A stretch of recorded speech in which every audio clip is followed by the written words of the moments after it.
আর যেই রাস্তা বাইরে চলিয়ে যাইব মা বাবার দোয়া যদি তাকে পড়ি যায় আর মা বাবা যদি দোয়া দিলেন যে ইরাদার করিয়া যাইব আল্লাহ রাব্বুল আলামিন সেই ব্যক্তির ইরাদারে কবুল করিলেন।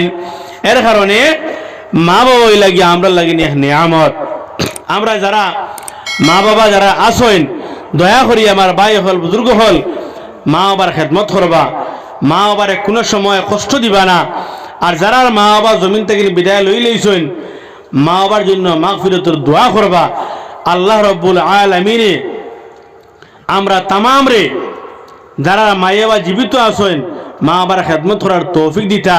আর যারা মা বাবা দুনিয়া থেকে বিদায় লই লইছেন মা বাবার জন্য মাগফিরাতের দোয়া করবার তৌফিক দাও আল্লাহুম্মা আমিন। মা বাবা লাগি আমরা লাগি নিয়ামত। আজকাল দেখবা এমন অবস্থা হয়েছে বর্তমান করে পরিস্থিতি এমনভাবে দেখা যায় যে মা গর্ভ সন্তান জমিনে পয়দা করছেন, যে সন্তান জমিনের মধ্যে যে মায়ের সৃষ্টি করছেন ও মার দেখবা বছর যায় গিয়া কিন্তু সন্তানে মার একবার ইয়াদ ধরে না,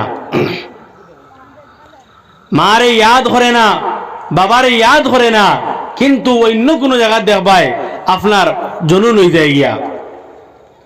এইরকম বর্তমানে আমরা পরিস্থিতি চলে আমার ভাই হল বুজুর্গ হল ইলাহান পরিস্থিতি দেখা যায় যে আপনার মা বাবা কবরের মধ্যে রাখি আইসুন দফন করিয়া আইসুন কিন্তু কয়েকদিন পরে গিয়ে দেখা যায় সন্তানে তার মার খবর কোনখান বাবার খবর কোন কইতে পারে না। আরো জনে দেখাই দেওয়া লাগে তোমার তোর বা চাচারে আনিলে কইবা দাদারে কইবা আমার আব্বার খবর ওখান নাই। সন্দেহের মধ্যে পড়ে যায় সন্তান যে তার বাবার খবর কোনখান মার খবর কোন কইতে পারে না। নিজের ঘর দেওয়া আপনার এমন ভাবে বিল্ডিং বানার নিজে এসির মধ্যে তাকের কিন্তু দেখবা এসি লাগাইছে ঘরের মধ্যে আরামের মধ্যে তাকের কিন্তু মারে আপনার যারা জীবিত মা আছেন দেখবা কোনো মা ফলরে ঘরের মধ্যে আপনার খানি মিলে না।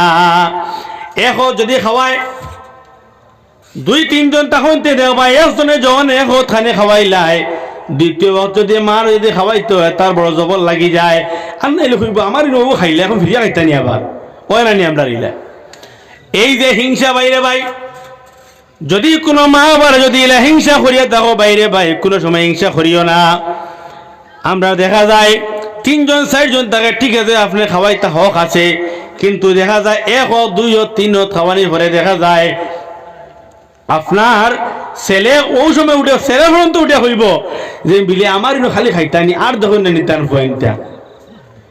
এই যে মা বাবার যদি আপনি এক হোক যদি খাওয়াইন তেমন করিয়া আপনার বরকত হইব খানির মধ্যে যত বেশি আপনার মা বাবার খাওয়াইবা অত আপনার বরকত পাব বেশি রিজকের মধ্যে। এর কারণে আমার ভাই হল বুজুর্গ হল আমরা এইরকম আমরা যে আমরার মধ্যে যে একটা আমরা হিংসা বৃদ্ধি থাকে আমরা এটা আমরা কি করতাম সরাইয়া দেখতাম। আমরা মা বাবার সবসময় কিতা করতাম মা বাবার খেদমত করতাম এবং মা বাবার আমরা সবসময় খুশ রাখতাম। এর কারণে আমার ভাই হল বুজুর্গ হল মৌলানা সাহেব আই গেছেন গিয়া আমি এখানে লম্বা করিয়ান না। আল্লাহ রাব্বুল আলামিন আমরা তামাম রে মা বাবার খেদমত করার তৌফিক দিতা।